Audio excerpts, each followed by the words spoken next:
எல்லாருக்கும்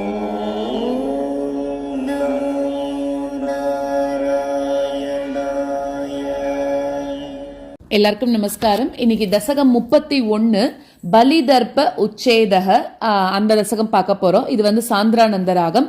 இதுக்கு முன்னாடி 30வது தசகம் நம்ம பார்த்தோம் இல்லையா, வாமன அவதாரம் பார்த்தோம். அதோட முடிவு ஸ்லோகத்துல நம்ம என்ன பார்த்தோம் அப்படின்னாக்க, பெருமாள் வந்து வாமன மூர்த்தியாக போறார் அப்படின்னு பார்த்தோம். அது வந்து அசுரன் வந்து பலி சக்கரவர்த்தி யாகம் பண்ணிட்டு இருக்கிற இடத்துக்கு போறான். அப்படி போனபோது உன்னோட அந்த ஒரு திருமேனி ஒளியை பார்த்து ரொம்ப மெய்சிலிர்த்து போன பலி வந்து என்ன பண்றான்னா, உன்னோட திருவடிகளை வந்து அலம்பறான் அப்படிங்கிற வரைக்கும் பார்த்தோம் இல்லையா. இப்போ இந்த 31வது தசகத்துல முதல் ஸ்லோகத்துல என்ன சொல்றாருன்னா, அந்த அசுரனான பலி வந்து உன்னோட திருமேனி ஒளி அதை பார்த்த அளவுல உண்டான அவனுக்கு ரொம்ப பக்தி ஜாஸ்தி ஆயிடுதான். அப்போ எந்த மாதிரி எல்லாம் உன்னை வழிபட முடியுமோ அப்படியெல்லாம் உன்னை வழிபட ஆரம்பிச்சானாம். அப்ப அவன் கையை ரெண்டத்தையும் சேர்த்து வச்சுட்டு கையை குவிச்சுட்டு அவன் கேட்கிறான், ஏ பிராமணனே, நீ இங்க எதுக்கு வந்திருக்க? உனக்கு என்கிட்ட என்ன வேணும் அதை நீ எனக்கு சொல்லு. உனக்கு என்ன வேணும்னாலும் நான் உனக்கு அதை கொடுக்குறேன். உனக்கு சாப்பாடு வேணுமா, வீடு வேணுமா, நிலம் வேணுமா, இல்ல இது மூணும் வேணுமா, இல்ல இதுக்கும் மேல உனக்கு ஏதாவது வேணுமா, எது வேணும்னாலும் நீ என்கிட்ட தயங்காம கேளு, நான் உனக்கு கொடுக்கறேன் அப்படின்னு சொல்லி பலி சக்கரவர்த்தி பெருமாளை பார்த்து சொல்றான். அப்ப அவனுக்கு அது பெருமாளுங்கிறது தெரியல. ஆனா பலிக்கு வந்து என்ன ஒரு நல்ல ஹேபிட்னா, நிறைய தானம் கொடுத்து கொடுத்து அவனுக்கு பழக்கம், ஆச்சாரிய பக்தி ரொம்ப ஜாஸ்தி அவனுக்கு. அதனால வந்த பெருமாள் கிட்ட, குள்ள வடிவமா வந்த பெருமாள் கிட்ட அவன் இதெல்லாம் கேட்கிறானாம். இது முதல் ஸ்லோகம். ரெண்டாவது ஸ்லோகத்துல இதே போல அவன் கேட்கிறானே, எந்த குறையும் இல்லாத இருக்கக்கூடிய அவனோட பேச்சை கேட்டு ரொம்ப அனுகிரகத்தோட கூட நீ என்ன பண்ண அப்படின்னாக்க சந்தோஷப்பட்டுட்டார் பெருமாள் மனசுல. அதாவது இவ்வளவு கொடுக்கற புத்தி இருக்கு அப்படின்னு சொல்லி, ஆனா கூட அவனுக்கு நிறைய திமிர்த்தனம் இருக்கு, கர்வம் ஜாஸ்தி இருக்கு. அதனால அந்த கர்வத்தை அழிக்கணும் அப்படின்னு நினைச்சு நீ அசுரர்களோட குலத்தை அதெல்லாம் புகழ்ந்துட்டே கூட நீ என்ன கேட்கிறன்னா, எனக்கு 3 அடி மண்ணு கொடு அப்படின்னு கேட்கறியான். ஏன்னா வந்திருக்கிறது ஒரு குழந்தை உருவத்துல வந்திருக்காரு இல்லையா பெருமாள். அப்ப அந்த சமயத்துல அவர் போயிட்டு வந்து நீ எனக்கு எல்லாத்தையும் கொடு அப்படின்னு கேட்டாக்க எல்லாரும் சிரிப்பாலே தவிர எதுவும் கொடுக்க மாட்டா. அதனால இவர் என்ன கேட்கிறாருன்னா, இவரோட ஒரு விளையாட்டாக எனக்கு 3 அடி மண்ணு கொடு அப்படின்னு கேட்கிறாராம். இது 2வது ஸ்லோகம். 3வது ஸ்லோகத்துல அந்த பலி என்ன சொல்றான்னா, நீ வந்து ரொம்ப சின்னவனா இருக்க, ஆனா நான் யாரு தெரியுமா உனக்கு? நான் இந்த உலகங்கள் எல்லாத்துக்கும் தலைவனா இருக்கேன். அந்த மாதிரி இருக்கக்கூடிய என்கிட்ட நீ ஏன் 3 அடி மண்ணு மட்டும் கேட்கிற? இன்னும் ஜாஸ்தியா கேளு, நீ என்ன கேட்டாலும் நான் உனக்கு கொடுக்கறேனே அப்படின்னு சொல்றான். இந்த 3 அடி மண்ணு வச்சு நீ என்னதான் பண்ண போற? இந்த பூமண்டலம் முழுசா கேளு அப்படின்னு சொல்லி ரொம்ப கர்வத்தோட, ஏன்னா எல்லா உலகங்களையும் படைச்சவர் அந்த பெருமாள், அந்த பெருமாள்கிட்டயே போய் இந்த பூமண்டலம் முழுக்க உனக்கு வேணுமா, நான் தரேன் அப்படின்னு ரொம்ப கர்வத்தோட கேட்கறானாம். அப்ப என்ன ஆகிறது அப்படின்னா, அவனோட அந்த கர்வம் காரணமாகவே 3 அடி மண்ணையும் கொடுக்க முடியாம, அதாவது முன்னாடி என்ன சொன்னார், அவன் வந்து இது வேணுமா, உணவு வேணுமா, நிலம் வேணுமா கேட்டான்னு பட்டதிரி ரொம்ப பெருமையா சொன்னார். ஆனா இங்க 3 அடி மண்ணு அவன் வந்து ரொம்ப கர்வமா கேட்டதுனால இப்ப அவனால வந்து பெருமாளுக்கு 3 அடி மண்ணு கூட கொடுக்க முடியாத நிலைமை அவனுக்கு வந்துருத்தான். சோ அந்த மாதிரி அவன் என்ன ஆகுறான் அப்படின்னாக்க, ரொம்ப இகழ்ச்சியா பக்கத்துல கூட இருக்கிறவாள்லாம் அவனை பத்தி தப்பா பேச ஆரம்பிச்சுட்டாலாம். சோ அந்த மாதிரி அந்த கர்வம் வந்து முற்றிலும் அது வந்து அழியணும் அப்படிங்கிறதுக்காக, நியாயம் இல்லாம இருந்த கர்வத்தினால அவனுக்கு வந்து பெருமாள் என்ன பண்ணாருன்னா ஒரு தண்டனை கொடுத்தார், சிறை தண்டனை கொடுத்தார். அதாவது என்ன அப்படின்னாக்க, 1 அடி 2 அடி மண்ணு வாங்கிட்டதுக்கு அப்புறம் 3வது வந்து கொடுக்க போறதுக்கு முன்னாடி இவரை வந்து கருடன் வந்து சிறை வச்சிடுறார் அப்படின்னு சொல்றோம். அந்த பெருமாள் வந்து இவனோட கர்வத்தை அழிக்கிறதுக்காக சிறை வைக்கிறார் அப்படிங்கிறது வந்து 3வது ஸ்லோகமா இருக்கு. 4வது ஸ்லோகத்துல 3 அடி மண்ணுனால ஒருத்தனுக்கு மகிழ்ச்சி கிடைக்கல அப்படின்னா, நீ அவனுக்கு 3 உலகங்களையும் கொடுத்தாலும் மகிழ்ச்சி இருக்காது அப்படின்னு பெருமாள் வந்து பலியோட பேசுறாராம். அப்ப அந்த பலி என்ன சொல்றான் அப்படின்னா, நீ விரும்புறது எல்லாத்தையும் உனக்கு நான் வந்து தானம், அதாவது நீர் தண்ணி வச்சு தானம் கொடுக்கறதுக்கு ஆசைப்படுறேன் அப்படின்னு நினைக்கிறாம. அப்ப வந்து அசுரகுருவா இருக்கக்கூடிய சுக்கராச்சாரி அவர் என்ன பண்றாருன்னா, இப்ப அவருக்கு மட்டும் பெருமாள் காமிச்சு கொடுக்கிறாரு இவர் பெருமாள் அப்படிங்கிறது. அப்ப சுக்கராச்சாரியர் என்ன சொல்றாரு அப்படின்னா, கொடுக்காதன்னு இவன் தானம் கொடுக்க போகும்போது தடுக்கிறான். வந்திருக்கிறது வந்து பெருமாள் தான், அதனால நீ வந்து கொடுக்காத அப்படின்னு பலி கிட்ட வெளிப்படையாகவே சொல்றார். ஆனா கூட பலி என்ன பண்றான்னா, பெருமாள் வந்து இவனுக்கு ஆச்சாரிய பக்தி எவ்வளோ தூரம் இருக்கு அப்படிங்கிறத வந்து சோதிக்கிறதுக்காக பெருமாள் நடத்தின விளையாட்டு தான் இது. ஒருவேளை அவன் ஆச்சாரியன் சொல்லிட்டான், சரி நான் உனக்கு கொடுக்க மாட்டேன் அப்படின்னு மனசு மாறினா அவன் ரொம்ப நல்லவன் இல்லையா. ஆனா ஆச்சாரியன் சொல்றதையும் வந்து அவன் வந்து தடுத்துன்ட்டு இப்ப அவன் மண்ணை கொடுக்க தான் போறான் அப்படிங்கும்போது அவனோட கர்வம் வந்து இன்னும் வெளிப்படுறது. ஸோ அவன் எப்படி இருக்காங்கிறத சோதிக்கிறதுக்கு பெருமாள் நடத்தின விளையாட்டு தான் இது அப்படிங்கிறது வந்து 4வது ஸ்லோகமா இருக்கு. 5வது ஸ்லோகத்துல அந்த அசுரனா இருக்கக்கூடிய அந்த பலி வந்து இப்ப என்ன சொல்றான், இப்ப அவனுக்கு ரொம்ப சந்தோஷம் ஆயிடுத்தோ, வந்திருக்கிறது பெருமாளா அப்படின்னா பெருமாளுக்கே நான் எல்லாத்தையும் கொடுக்க போறேன்னா அப்ப நான் எவ்வளவு பெரிய ஆளு பாத்தியா, அப்ப என்னோட விருப்பம் எல்லாம் நிறைவேறினவனா நான் ஆயிடுவேன் அப்படின்னு இன்னும் கூட அவனுக்கு கர்வம் ஜாஸ்தி ஆகிறதான். சோ நான் கொடுக்க தான் போறேன், என்னை யாரும் தடுக்க கூடாது அப்படின்னு ரொம்ப உறுதியா சொல்றான். அதுக்கப்புறம் சுக்கராச்சாரியார் என்ன சொல்றாருன்னா, நீ பாரு நான் உன்னோட ஆச்சாரியனா இருக்கேன், ஆனா நீ வந்து என்னோட பேச்சை நீ கேட்க மாட்டேங்கிற அப்படின்னு சாபம் கொடுக்கறாராம். அதாவது நீ எல்லா செல்வத்தையும் சீக்கிரத்துல இழக்க போற அப்படின்னு வந்து சாபம் கொடுக்கிறார். அப்போ ஆனாலும் அவன் ஒன்னும் எதுவும் கண்டுக்கல, அவன் வந்து கொடுக்கதான் போறேன் அப்படிங்கிறான். அதுக்கப்புறமா அவன் என்ன பண்றான், அந்த சாபம் எதையும் பொருட்படுத்தாம தன்னோட மனைவி விந்தியாவளி வந்து, ஏன்னா தானம் கொடுக்கும்போது கணவன் மனைவி சேர்ந்து கொடுக்கணும் இல்லையா, அப்ப விந்தியாவளி வந்து கையில நீர் வார்க்கிறா, அவளோட காலெல்லாம் அலம்பி பெருமாளோட காலெல்லாம் அலம்பி விட்டு உனக்கு எல்லாத்தையும் அர்ப்பணம் செய்து கொடுக்குறான். பெருமாள் 3 அடி மண்ணு கேட்டா எல்லாத்தையும் அந்த பலி வந்து அர்ப்பணம் செய்து கொடுக்கறானோ. சோ சித்திரம் அதாவது இது ரொம்ப ஆச்சரியமான விஷயமா இருக்கே அப்படின்னு சொல்லி அந்த இடத்துல பட்டத்ரி சொல்றார். சோ எல்லாத்தையும் பலி அர்ப்பணம் பண்ணி கொடுக்கறான். 5 ஸ்லோகங்களோட விளக்கங்கள் பார்த்தோம். அதோட ஸ்லோகங்களை பார்த்துட்டு அடுத்த வீடியோல வந்து என்ன ஆகிறது அப்படிங்கறது அடுத்த வீடியோல பார்க்கலாம். பிரீத்யா தைத்யஹ தவ தனுமஹ பிரேக்ஷணாத் சர்வதாபி த்வாமாராத்யன் அஜித ரச்சயன் அஞ்சலிம் சஞ்சகாத மத்தஹ் கிம்தே சமபிலஷிதம் விப்ரசூனோ வதத்வம் வ்யக்தம் பக்தம் பவனமவனீம் வாபி சர்வம் பிரதாஸ்யே. प्रीत्या दैत्यः तव तनुमहः प्रेक्षणात् सर्वथापि त्वामाराध्यन् अजितरचयन् अञ्जलिं सञ्जगाद. प्रीत्या दैत्यः तव तनुमहः प्रेक्षणात् सर्वथापि त्वामाराध्यन् अजितरचयन् अञ्जलिं सञ्जगाद. मत्तः किं ते समभिलषितं विप्रसूनो वदत्वं व्यक्तं भक्तं भवनमवनीं वापि सर्वं प्रदास्ये. मत्तः किं ते समभिलषितं विप्रसूनो वदत्वं व्यक्तं भक्तं भवनमवनीं वापि सर्वं प्रदास्ये. प्रीत्या दैत्यः तव तनुमहः प्रेक्षणात् सर्वथापि त्वामाराध्यन् अजितरचयन् अञ्जलिं सञ्जगाद. मत्तः किं ते समभिलषितं विप्रसूनो वदत्वं व्यक्तं भक्तं भवनमवनीं वापि सर्वं प्रदास्ये. प्रीत्या दैत्यः तव तनुमहः प्रेक्षणात् सर्वथापि त्वामाराध्यन् अजितरचयन् अञ्जलिं सञ्जगाद. मत्तः किं ते समभिलषितं विप्रसूनो वदत्वं व्यक्तं भक्तं भवनमवनीं वापि सर्वं प्रदास्ये.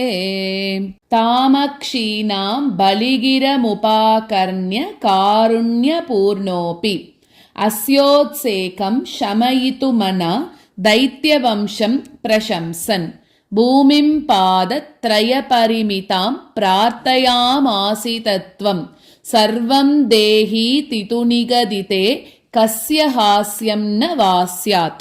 तामक्षीणां बलिगिरमुपाकर्ण्य कारुण्यपूर्णोऽपि अस्योत्सेकं शमयितुमना दैत्यवंशं प्रशंसन् तामक्षीणां बलिगिरमुपकर्ण्यकारुण्यपूर्णोऽपि अस्योत्सेकं शमयितुमना दैत्यवंशं प्रशंसन् भूमिं पादत्रयपरिमितां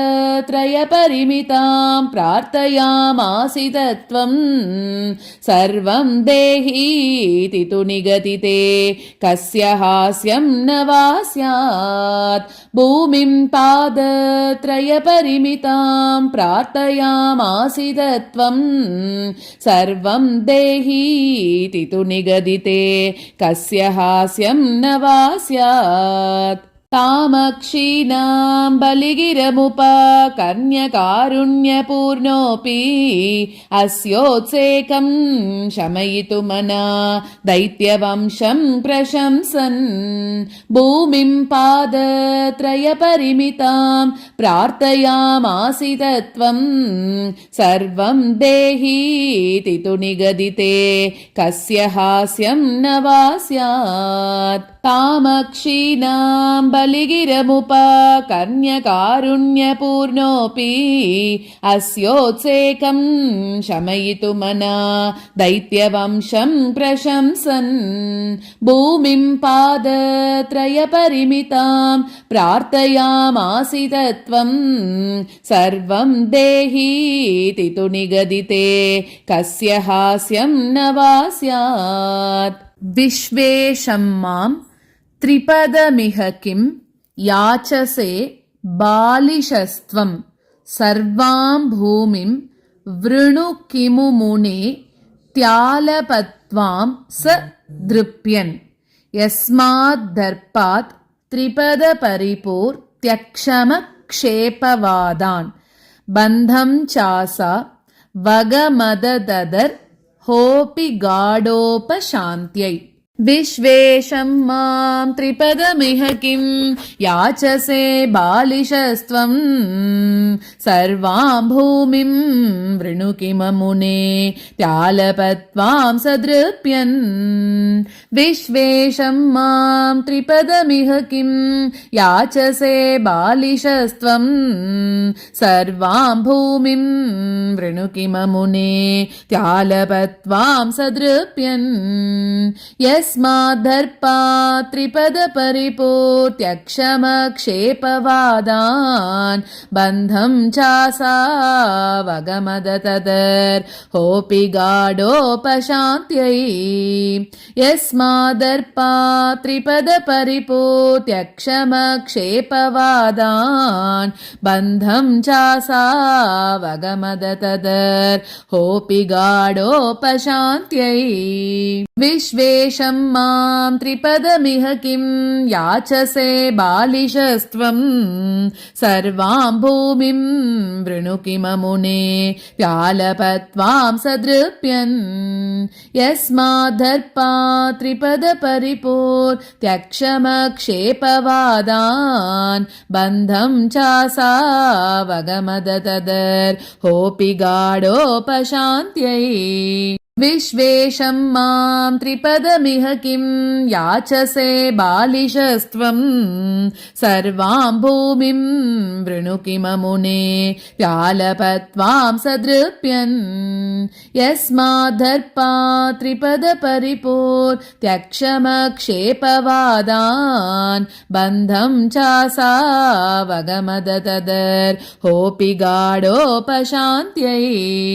पादत्रय्या यदि न मुदितो विष्टपैर्नापि तुष्येद् इत्युक्तेऽस्मिन् वरद भवते दातु कामेततोऽयम् दैत्याचार्यस्तव खलु परीक्षार्थिनः प्रेरणात्तम् मामादेयं हरिरयमिति व्यक्तमेवा बभाषे पादत्रय्या यदि न मुदितो विष्टपैर्नापि तुष्येत् इत्युक्तेऽस्मिन् वरद भवते दातु कामे ततोऽयम् पादत्रय्या यदि न मुदितो विष्टपैर्नापि तुष्येत् इत्युक्तेऽस्मिन् वरद भवते दातु कामे ततोऽयम्